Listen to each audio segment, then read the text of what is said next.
जैसा कि आप जानते हैं कि सिद्धार्थ शुक्ला के परिवार के लिए शहनाज गिल किसी बहू से कम नहीं थी।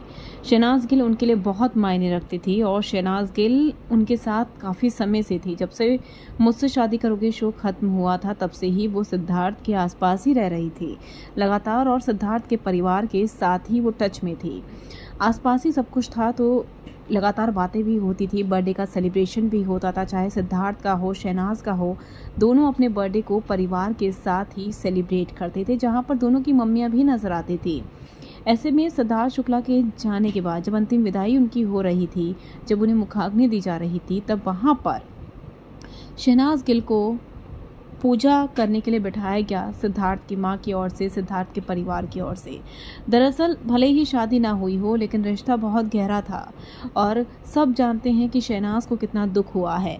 ऐसे में ब्रह्म कुमारीज के रीति रिवाज से, जो भी जिस कल्चर के हिसाब से वो करते हैं, उसी हिसाब से अंतिम विदाई दी गई। काफ़ी सारी उनकी सिस्टर्स पहुंची थी, जो कि सिद्धार्थ की मॉम ने ज्वाइन कर रखी हैं। तो वहाँ पर ब्रह्म कुमारीज पहुंची थी और उन्होंने अपने हिसाब से वहाँ पर पूजा की। और आप देख सकते हैं शहनाज बैठी हुई है मास्क लगाकर। शहनाज वहाँ पर सारे रीति रिवाज कर रही है और जो भी उनके रीति रिवाज थे उसी हिसाब से कर रही है, जैसा कि सिद्धार्थ की माँ चाहती हैं, सिद्धार्थ की माँ करती हैं। ऐसे में उन्होंने उसी हिसाब से किया और शहनाज को वहाँ पर बिठाया, ये बोलकर कि ये भी हमारी बेटी है। जी हाँ, ये बहुत बड़ी बात है कि सिद्धार्थ के परिवार ने शहनाज को इतनी इज्जत दी और अपने साथ उसी पूजा में बिठाया, ये ना बोलकर कि वो बाहर की है।